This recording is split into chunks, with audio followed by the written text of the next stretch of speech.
Hello नमस्कार बच्चों। कक्षा 10 गणित का मॉडल प्रश्न पत्र संख्या 2 एक मॉडल पेपर जो फर्स्ट था, जो माध्यमिक शिक्षा बोर्ड के द्वारा जारी किया गया, उसका संपूर्ण हल अपने पहले जो वीडियो है उसमें कर चुके हैं। प्लेलिस्ट में जाकर आप देख सकते हो उसे। क्लास 10 मैथ सेक्शन 21-22 के नाम से प्लेलिस्ट बनी हुई है। उसके अंदर आज अपने दूसरा मॉडल प्रश्न पत्र करने जा रहे हैं। इसके 2 पार्टों के अंदर अपने इसको किया है मैंने। आज के पहले पार्ट के अंदर 1 से लेकर 16 प्रश्न अपने इसमें करेंगे और बाकी के जो हैं वो अगली नेक्स्ट वीडियो के अंदर। तो वीडियो को शुरू से अंत तक ज़रूर देखें, किस तरीके से सवाल अब की बार जो नया पैटर्न के आधार पे पेपर आएगा उसको किस तरीके से हल करना है। पहले सवाल के अंदर अपने को वस्तुनिष्ठ प्रश्न पूछे जाएंगे। तो वस्तुनिष्ठ प्रश्नों के उत्तर सिर्फ अपने को उत्तर ही लिखने हैं, उसको पूरा हल करना जरूरी नहीं है। अगर आप हल कर भी लोगे तो भी वो कुछ गलत नहीं होगा। अगर आपको सीधा ही उसका आंसर पता है तो आप बिना हल किए उसका उत्तर अपने 4 ऑप्शन में से दे सकते हैं सीधा ही। पहला सवाल है, पहला नंबर है, यदि HCF 156 78 यानी कि 2 संख्याएं हैं, इनका HCF 78 है तो उनका LCM बताना है। अब 2 संख्याएं हैं, दोनों संख्याओं में से HCF अपने को ये 78 दे रखा है, तो इसका जो LCM होगा वो LCM इसका 156 होगा। HCF छोटी संख्या है, LCM बड़ी होती है, तो 156 आ जाएगा सीधे। इस तरीके से 2 संख्या अपने को दे रखी है प्रश्न में और उन्हीं 2 संख्याओं में से एक HCF या एक LCM दे रखा है, तो बची हुई संख्या उसका दूसरा LCM या HCF हो जाएगा। दूसरा पॉइंट है, यदि द्विघात बहुपद का 1 शून्य 2 है तो k का मान ज्ञात करना है। शून्य का मतलब x के मान ही होते हैं।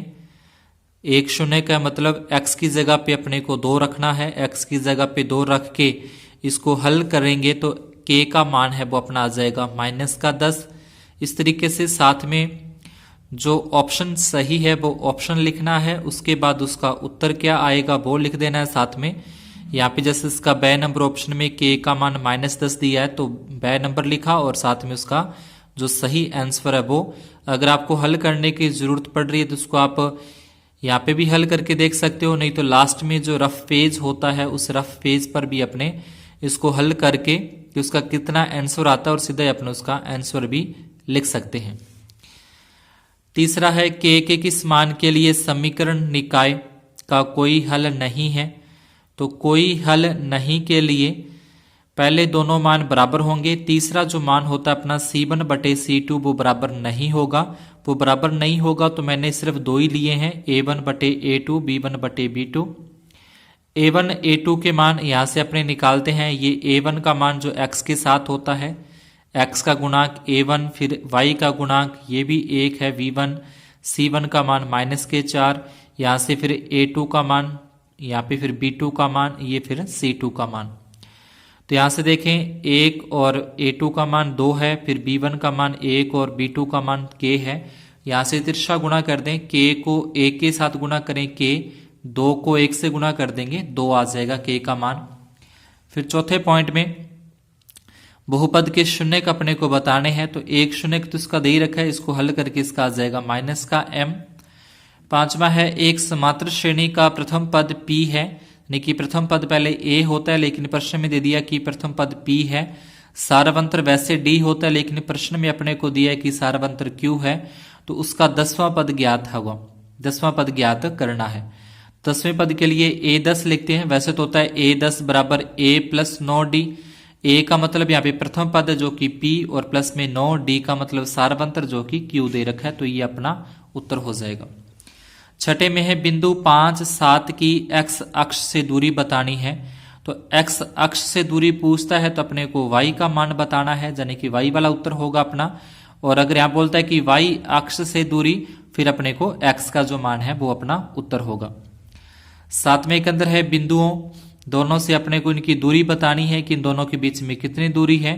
तो ध्यान रखना, अगर ये वाला आ जाए a cos और b sin थीटा 0 और फिर 0 a sin theta minus b, sorry यहाँ पे cos आएगा, cos थीटा हो साथ में, तो a square plus b square root के अंदर हो जाएगा, क्योंकि cos स्क्वायर साइन स्क्वायर जो बनेंगे वो कॉमन निकाल कर कट जाते हैं, उनका मान 1 हो जाता है sine square plus cos square का, और a का वर्गमूल 1 ही होता है, a और b square, a square plus b square के ऊपर रूट इसमें आ जाएगा।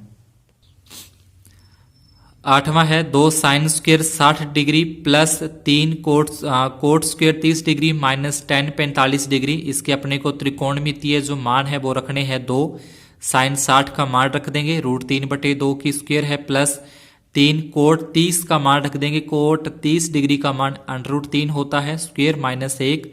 अब इनकी स्क्वायरें करनी है, इनका वर्ग करेंगे तो किसी भी रूट वाली संख्या का वर्ग करें तो रूट हट जाता है, 2 का वर्ग 4, यहां से इसके ऊपर से रूट हट जाएगा, 3 आ जाएगा माइनस 1, ये 2 के पहाड़े से कट जाएगा, 2 एकम 2, 2 दूनी 4 इस तरीके से, यानी कि 3/2।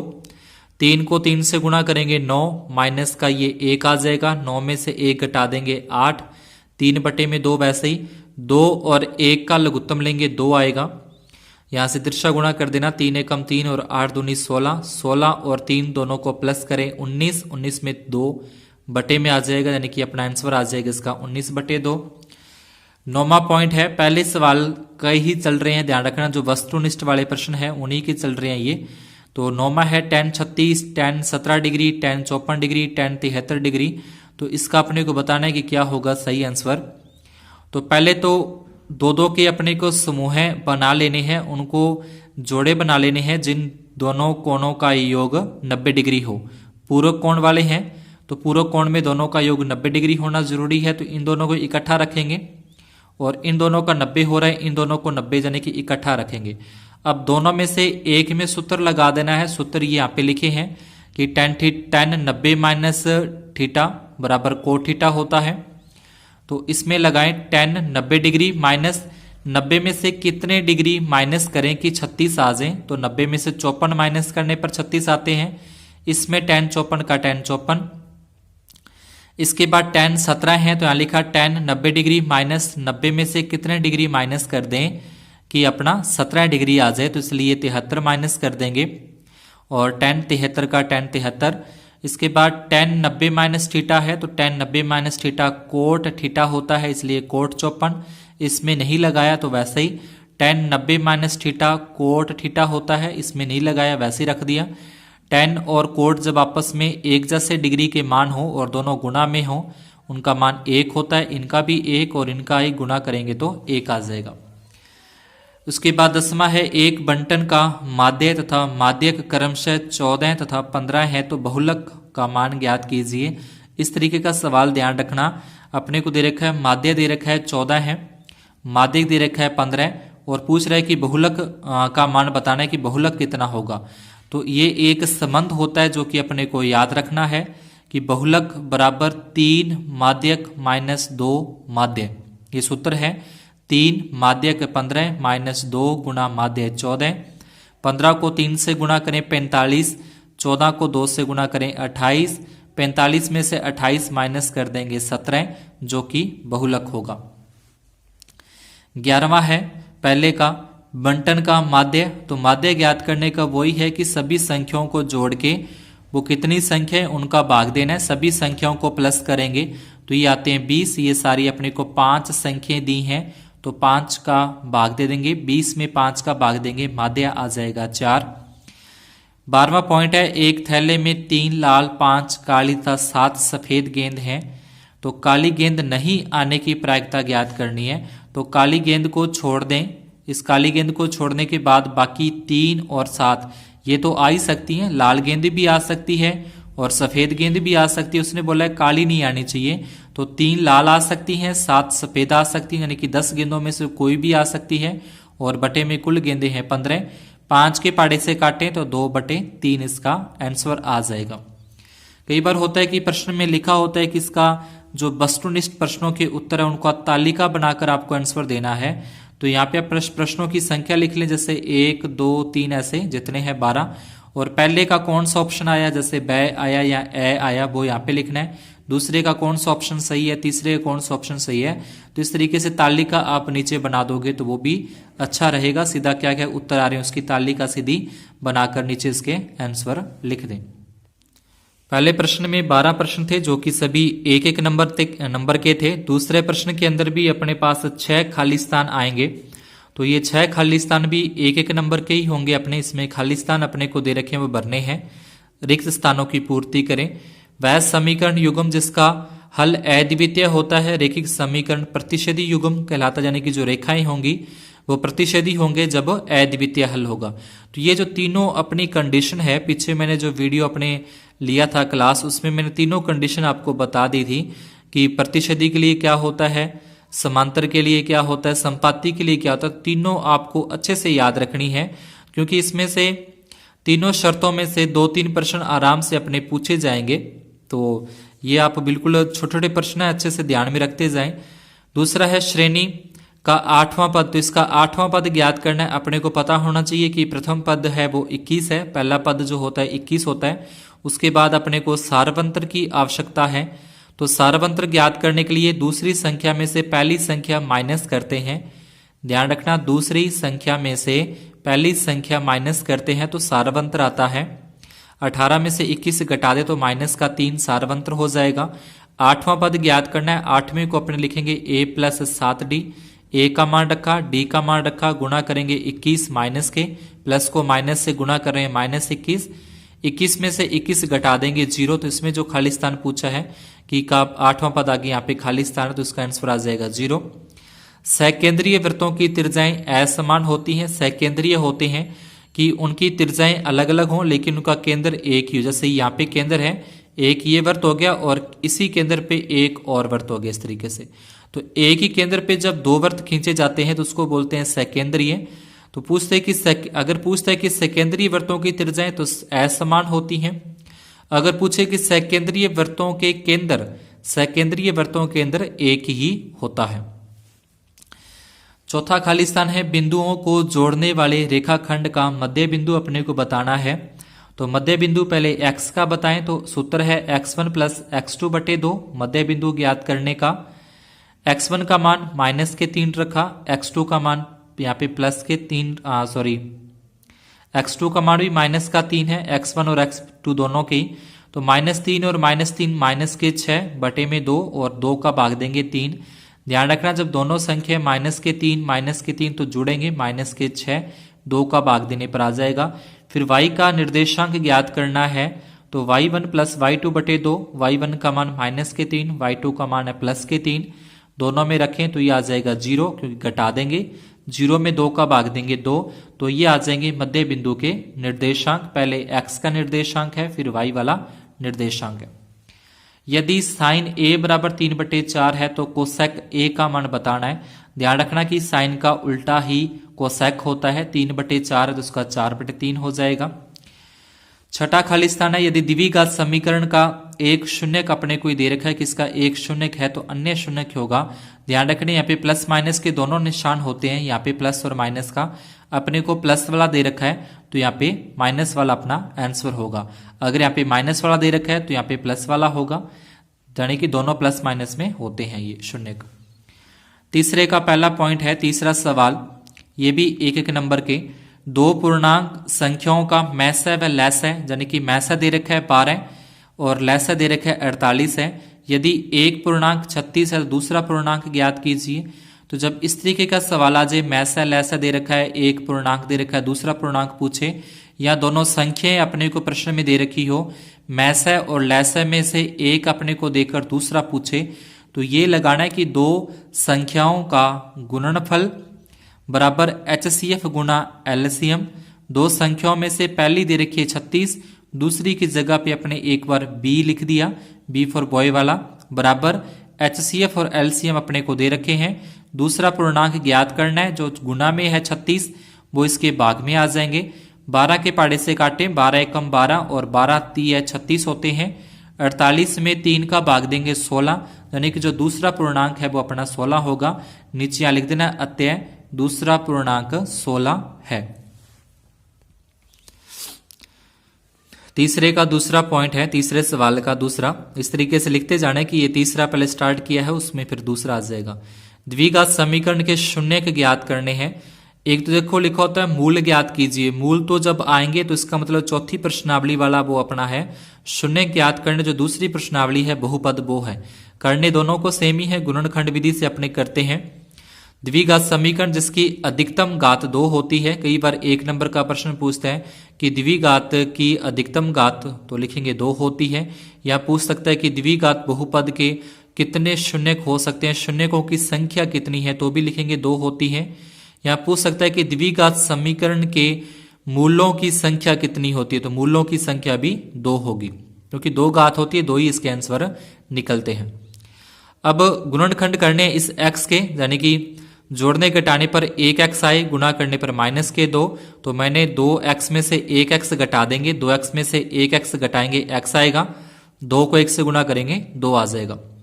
अब इन दोनों में से कॉमन, तो इन दोनों के अंदर कॉमन जो आ रहा है वो x आ रहा है, इसके अंदर भी x है, इसमें भी x है, x कॉमन निकाला, यहाँ पे x बचा, यहाँ पे प्लस के 2 बचे, माइनस दोनों में से 1 कॉमन निकाल दिया, क्योंकि दोनों में कुछ भी नहीं था तो 1 कॉमन उभयनिष्ठ है जो, तो 1 कॉमन निकालने के बाद माइनस है प्लस है, तो माइनस ये माइनस प्लस होगा, माइनस को माइनस से करेंगे तो ये भी प्लस आ जाएगा, यहाँ पे x+2 एक बार इसको पुण्य बाहर कॉमन निकाला दोनों को एक बार में, फिर बाहर बचता है x -1, तो यहाँ पे लिख दिया बराबर में 0।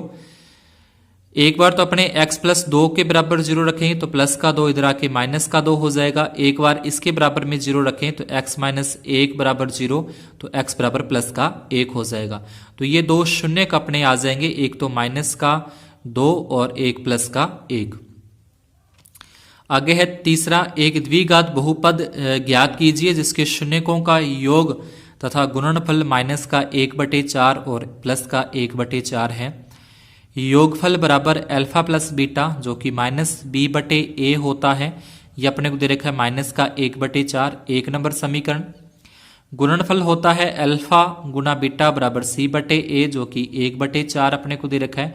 पहले योगफल है, बाद वाला गुणनफल है। दोनों की तुलना करें तो यहां से देखते हैं कि दोनों को आपस में तुलना करें तो a का मान 4 है, यहाँ पे भी a का मान 4 है, तो a का मान 4 लिखा, माइनस से माइनस कट जाएगा, b का मान प्लस का 1, c का मान 1 आ जाएगा।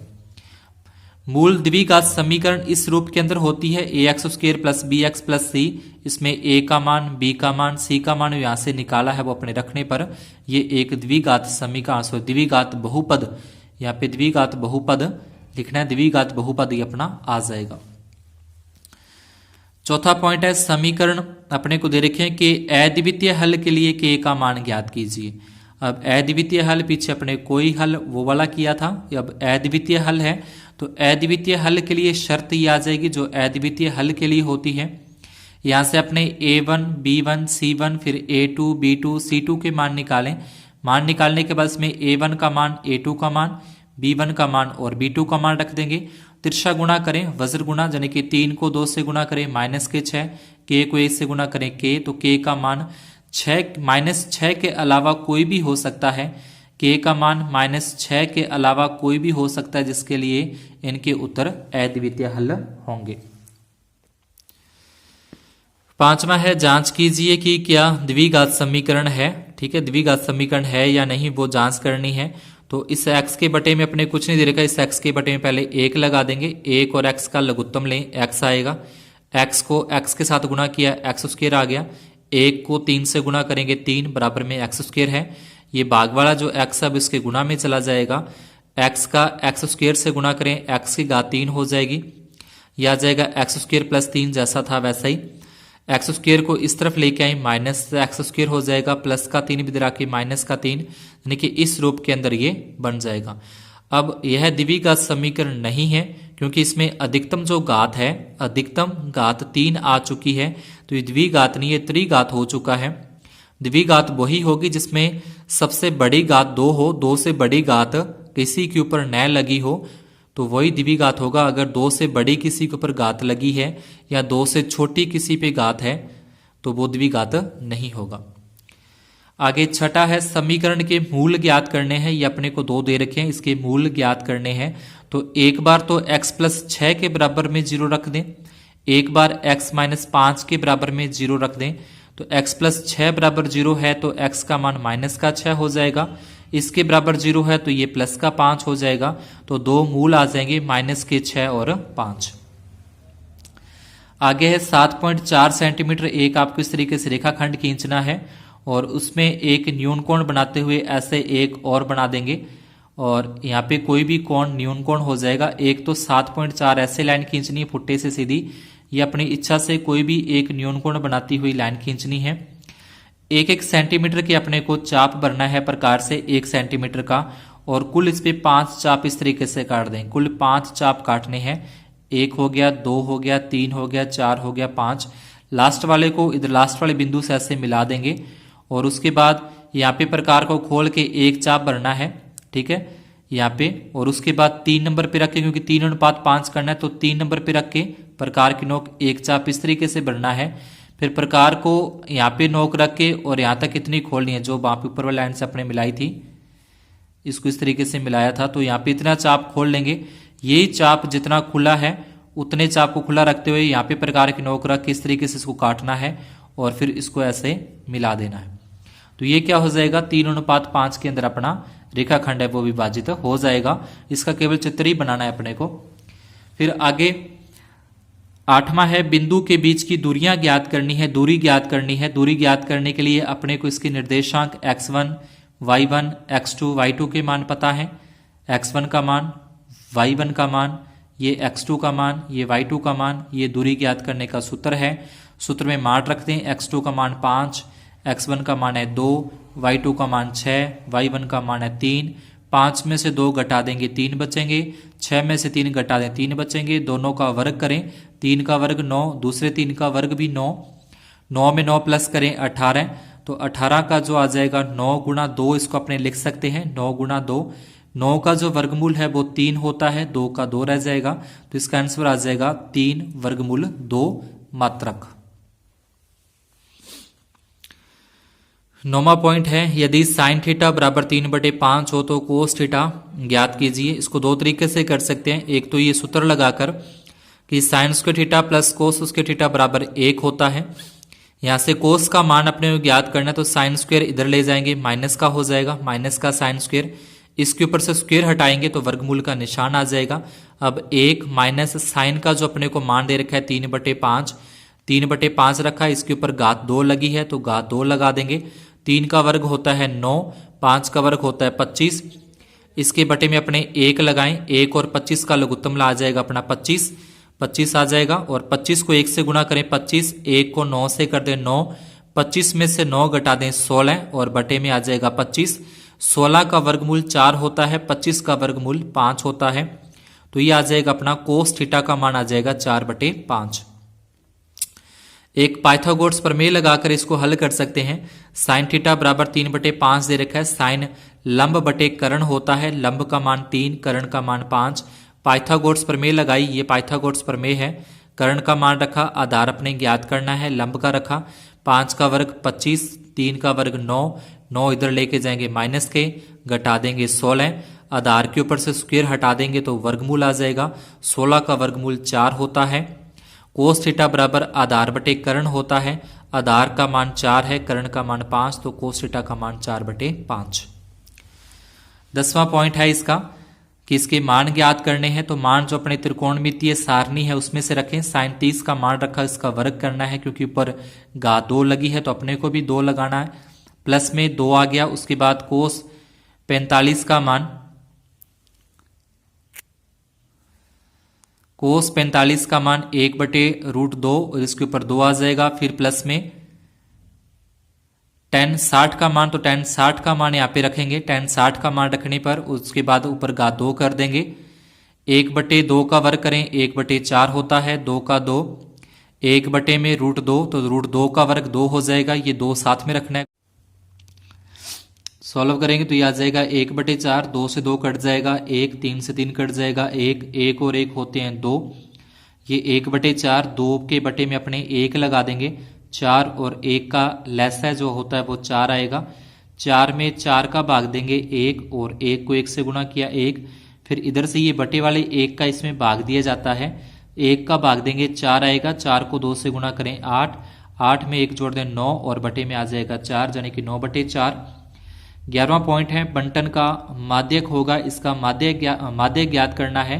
तो माध्यक ज्ञात करने के लिए पहले इसको आरोही क्रम में लिखना है। आरोही क्रम यानी कि छोटे से बड़ा, पहले छोटा फिर उससे बड़ा फिर उससे बड़ा फिर उससे बड़ा। अब जो माध्यक होता है वो बिल्कुल जो बीच का मान होता है वो होगा, तो ये अपना माध्यक है 3। अगर बीच में 2 संख्याएं आ जाती हैं तो उन दोनों को प्लस करके उसमें 2 का भाग दे देंगे तो अपना माध्यक आ जाएगा। इसके बाद है यदि PE बराबर 0.05 है तो E नहीं की प्रायिकता क्या है। तो ये दोनों अपने को दे रखे हैं, इसका ये प्रायिकता का योग 1 होता है। PE यानी कि होने की और नहीं होने की बराबर में 1, ये अपने को दे रखा है 0.05 है, ये ज्ञात करना है बराबर में 1। ये प्लस का इधर ले जाएंगे माइनस का, 1 में से घटा देंगे तो ये आ जाएगा। 1 में से घटाना कैसे है, 1.00, क्योंकि यहाँ पे पॉइंट के बाद 2 संख्या है तो अपने पॉइंट लगाकर 2 जीरो में, इसमें से माइनस करना है 0.05। इधर से यहाँ से लेके आएंगे 10 बनाएंगे, ये इसको दे देगा 10, यहाँ रह गया 0, यहाँ रह गया 9, 10 में से 5 के 5, 9 का 9, तो ये अपना E नहीं की प्रायिकता आ जाएगी। इसके बाद स्टार्ट होता है खंड ब। जो ये सारे खंड ए के अंदर थे वो 1-1 नंबर के प्रश्न थे, खंड ब के अंदर 2-2 नंबर के प्रश्न अपने को आएंगे, 2-2 नंबर के होंगे सारे। तो चौथा प्रश्न है 135 और 225 का HCF ज्ञात करने के लिए यूक्लिड विभाजन एल्गोरिथम का प्रयोग कीजिए। हल ज्ञात करना है तो इसमें लिखें जो बड़ा है वो उसको आगे, फिर ये निशान आ जाएगा 135, 225 और 135 के लिए यूक्लिड विभाजन प्रेमिका का प्रयोग करने पर तो ये जो बड़ी संख्या होती है वो आगे बराबर में 135, 135 का 225 में भाग देना है, भाग देने पर 1 तक जाएगा, 90 शेषफल बचेंगे। तो 90 जो शेषफल है वो बराबर नहीं है 0। तो अब 225 का तो हो गया, अब 135 और 90, तो 135 बड़ा है 90 से, 135 और 90 के लिए यूक्लिड विभाजन प्रेमिका का प्रयोग करने पर 135 बड़ा है आगे लिखना है, 90 का इसमें भाग देंगे, 135 में 90 का भाग देंगे 1 तक जाएगा, शेषफल आ जाएगा 45 जो कि 45 जो कि बराबर नहीं है 0 के।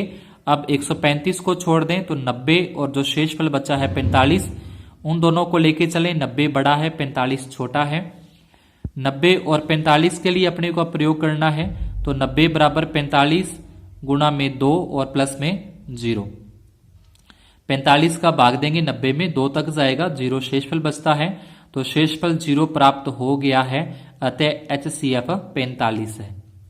ठीक है, ये अपने इस तरीके से यूक्लिड विभाजन करना है। फिर 5वां प्रश्न है बहुपद के शून्य के ज्ञात अपने को करने हैं कि इसके शून्य क्या कुछ होंगे। ये अपने को बहुपद दे रखा है 6x² माइनस के 3x माइनस के 7, तो 7x को पहले लिखेंगे 3 को बाद में, क्योंकि ax² bx और c इस रूप के अंदर होता है ax² bx और c, तो ये रखना है।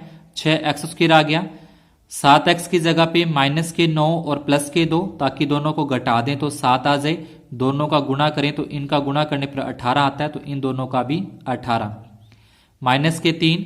अब इन दोनों के अंदर जो कॉमन आ रहा है, इसमें भी x कॉमन आ रहा है, इसमें भी x कॉमन आ रहा है, इसके अंदर भी 3 का भाग जा रहा है, इसमें भी 3 का भाग जा रहा है, दोनों में 3 का भाग जा रहा है, इसलिए 3 कॉमन निकाला, x आ रहा है, x भी कॉमन है, 6 में 3 का भाग देंगे 2, x² में x का भाग देंगे, x बचेगा अकेला, यहाँ पे 9 में 3 का भाग देंगे 3, प्लस दोनों में 1 आ रहा है तो 1 बाहर कॉमन, ये आ जाएगा 2x - 3 है, 2x - 3 सेम आएगा, बाहर बचता है 3x + 1, तो ये 3x + 1 हो जाएगा।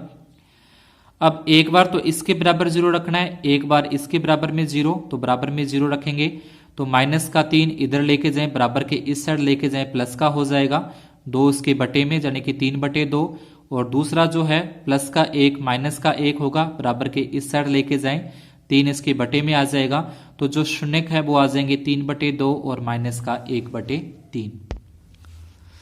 इसके बाद छठा सवाल है, जांच कीजिए कि रेखिक समीकरण के युग्म संगत हैं या असंगत हैं। तो मैंने पहले भी बोल चुका हूं कि इस तरीके के सवाल 2-3 सवाल आने के चांसेस है पूरे, संगत असंगत प्रतिच्छेदी रेखाएं, अनेक हल या कोई हल नहीं, अद्वितीय हल, इस तरीके की जो कंडीशन है, 3 शर्तें हैं अपनी रेखिक समीकरण युग्म से। तो इसमें पहले दी गई रेखिक समीकरण युग्म की तुलना जो मूल व्यापक रेखिक समीकरण होता है वो लिखेंगे, इससे करनी है। तो यहां से पहले a1 का मान, फिर b1 का मान, फिर c1 का मान, इसमें a2 का मान, b2 का मान, c2 का मान लिख लेंगे यहां पे इस तरीके से। a1 बटे a2 बराबर आ जाएगा 1/3, b1 बटे b2 आ जाएगा -1 बटे -3, c1 बटे c2 आ जाएगा 8/16। तो इसको अगर रखें तो 1/3 माइनस से माइनस कट जाएगा, फिर 1/3, 8/16 को काट के लिख दें 1/2। तो पहले दोनों मान तो बराबर हैं, तो इसको लिख लिया a1 बटे a2 बराबर है b1 बटे b2। तीसरा बराबर नहीं है तो लिख दिया बराबर नहीं c1 बटे c2। तीनों बराबर आ जाए तो संगत हल है, तीनों बराबर न आए तो संगत हल है। एक ये बराबर आ जाए, ये बराबर नहीं आए तो असंगत हल है। तो इसका आंसर हो जाएगा असंगत हल। सातवें के अंदर द्विघात समीकरण है, इसको पहले हल करेंगे, इनका लघुत्तम लेंगे। x+4 और x-7 को लघुत्तम लिया, x-7 को 1 से गुणा करेंगे x-7 आएगा, x+4 को -1 से गुणा करेंगे तो 1 से गुणा करने पर तो सेम ही आना है, बट यहाँ पे माइनस है तो इसलिए माइनस का x और माइनस का 4 आ जाएगा। बराबर में है 11/30, प्लस का x है माइनस x कट जाएगा, माइनस के 7 माइनस के 4 माइनस के 11। इनका गुणा करें, x को x के साथ गुणा किया x², x को -7 के साथ गुणा करेंगे माइनस के 7x, 4 को x के साथ गुणा करेंगे 4x, 4 को 7 से गुणा करेंगे 28, बराबर में 11/30 है। 30 को 11 से गुणा करना है तो 30 को 11 से गुणा, तिरछा गुणा कर रहे हैं यहां से अपने। माइनस के 7x है, प्लस के 4x है तो माइनस के 3x होंगे, यानी कि x² माइनस के 3x होगा इन दोनों की जगह पे, माइनस के 28 और गुणा हो जाएगा 11 के साथ। ये 11 से ये 11 कट जाएगा, माइनस का 1, तो -1 को 30 से गुणा करें माइनस के 30, ये माइनस इससे साथ गुणा हो जाएगी, माइनस के 30 ये सेम ही आ जाएगा। माइनस के 30 है, इस तरफ लेके आए तो हो जाएंगे प्लस के 30, x² माइनस के 3x, ये घटा देंगे तो प्लस के 2।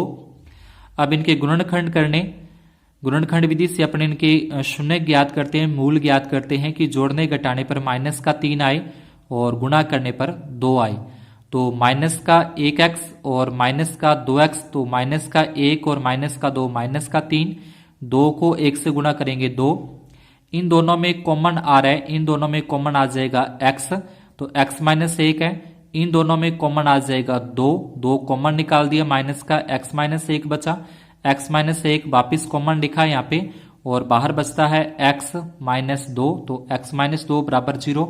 एक बार तो इसके बराबर 0 लेना है तो -1 इधर लेके जाएंगे प्लस का 1 और एक बार इसके बराबर में 0 रखेंगे तो ये हो जाएगा प्लस का 2। तो इसके मूल आ जाएंगे 1 व 2 होंगे।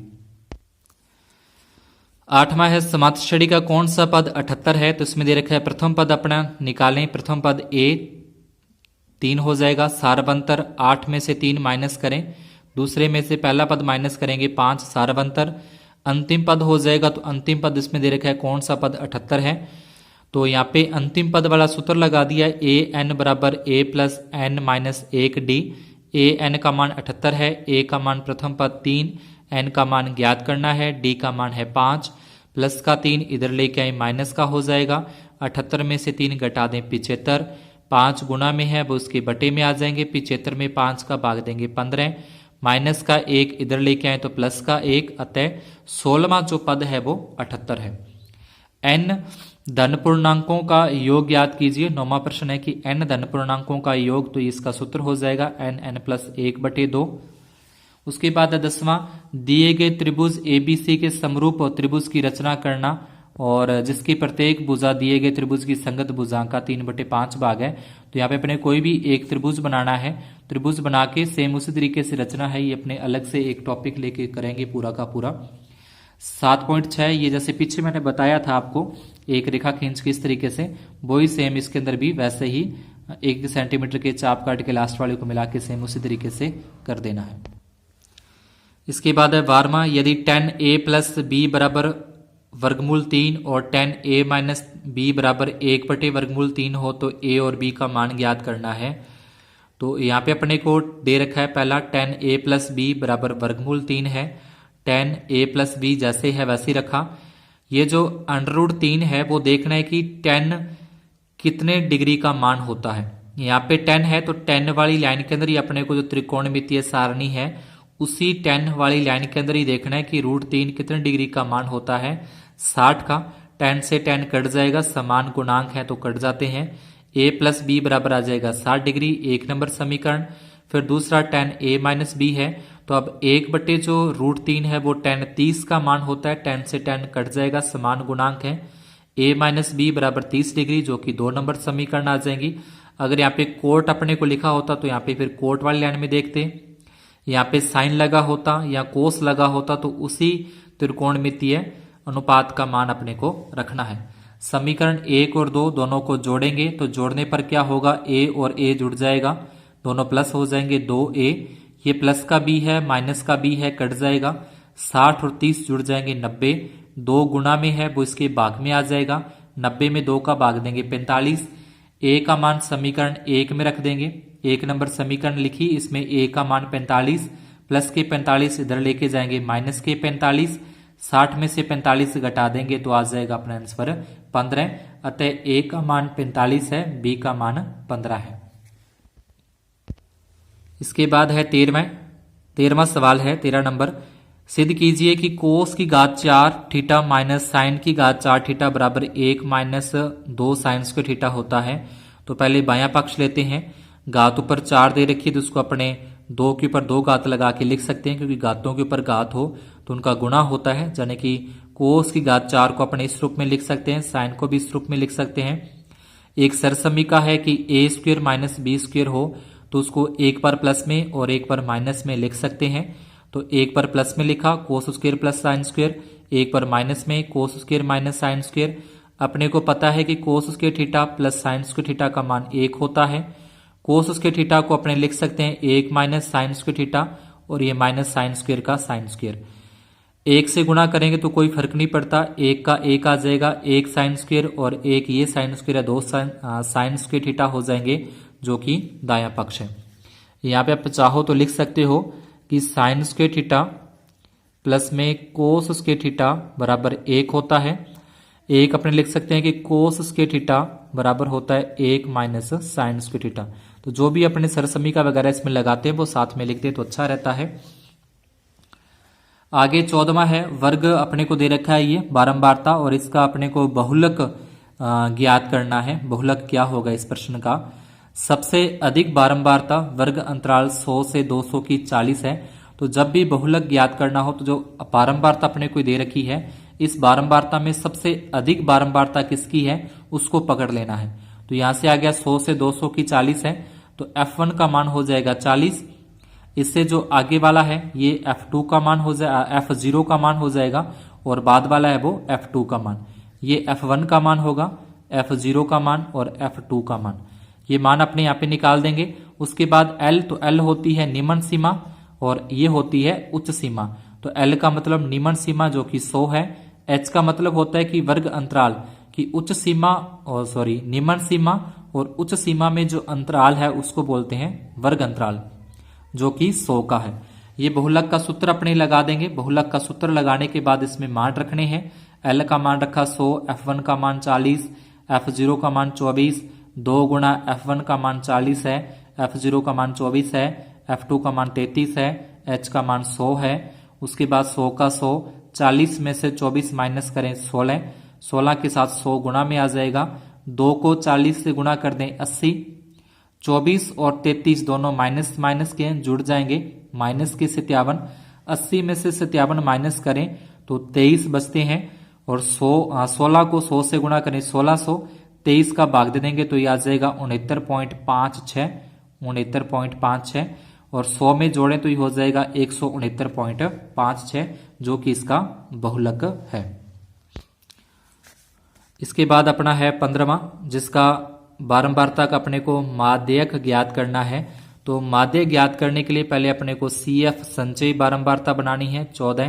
14 में 16 जोड़ेंगे 30, 30 में 18 जोड़ेंगे 48, 48 में 23 जोड़ेंगे 71, 71 में 18 जोड़ेंगे 89, 89 में 8 जोड़ देंगे 97, 97 में 3 जोड़ देंगे 100। तो यहाँ पे लिखना है n/2 बराबर 100/2, जो कि इसका योग आया है ये n का मान होता है n/2 यानी कि 100/2 50। फिर ये लाइन लिखनी है 50 से ठीक अधिक संचयी बारंबारता। तो 50 से ठीक अधिक ये 48 है जो कि छोटे हैं, तो अधिक हो जाएगा 71 के संगत वर्ग अंतराल। तो इसके संगत मतलब ये वाला इसका हो जाएगा वर्ग अंतराल। 40 से 50 की बारंबारता 23 है, ये सारा लिखना है। इसके बाद ये जो 23 है वो f का मान हो जाएगा। l वही निम्न सीमा 45, h का मान दोनों में कितने का अंतराल है 5 का है, तो h का मान 5। cf जो 71 आया 71 से ठीक ऊपर वाला जो मान है वो cf है 48 हो जाएगा। इसके बाद माध्यक ज्ञात करने का ये सूत्र लगा देंगे। इसमें मान रखने हैं, l का मान रखा, n/2 का मान, cf का मान, f का मान, h का मान। 45 50 में से 48 घटा दें 2 बचते हैं, गुणा में 5 आ जाएगा, बटे में 23, 2 को 5 से गुणा करें 10, 10 में 23 का भाग दें 0.43, दोनों को प्लस करें तो 45.43 इसका क्या आ जाएगा माध्यक आ जाएगा। इसके बाद 16वां अच्छी प्रकार से फेंटी गई 52 पत्तों के गड्डी में से एक इक्का होने व इक्का नहीं होने की प्रायिकता अपने को ज्ञात करनी है। तो हल में लिखेंगे कुल पत्ते 52 हैं, इक्के इसमें होते हैं 4, इक्का होने की प्रायिकता यानी कि संभव परिणाम बटे में कुल परिणाम। इक्के होते हैं 4, कुल पत्ते हैं 52, 4 के पाड़े से काटें 4 एकम 4, 13 चौके 52। इक्का नहीं होने के लिए तो एक कुल जो प्रायिकता का योग होता है सभी प्रायिकताओं का योग 1, और उसमें से होने वाले 1/13 है, तो 1 में से घटा दे तो वो बचेंगे इक्के नहीं होने की। तो 1 - 1/13 करें, इसके बटे में 1 लगा देंगे। 1 और 13 का लघुत्तम लेस है 13, 13 को 1 से गुणा किया 13, 1 को 1 से गुणा किया 1, 13 में से 1 माइनस कर देंगे 12 और बटे में आ जाएगा 13। तो ये इक्का नहीं होने की प्रायिकता है और ये इक्का होने की प्रायिकता है। तो ये था अपना खंड ब, जो कि प्रत्येक प्रश्न 2-2 नंबर के थे। आगे खंड स और खंड द, जो कि आगे जो नेक्स्ट वीडियो अपने अपलोड करेंगे, नेक्स्ट जो क्लास होगी उसके अंदर किया जाएगा दोनों को, खंड स और द को। आज की क्लास में अपना इतना ही। आशा करता हूं कि आपको सभी सवाल अच्छे से समझ में आए होंगे।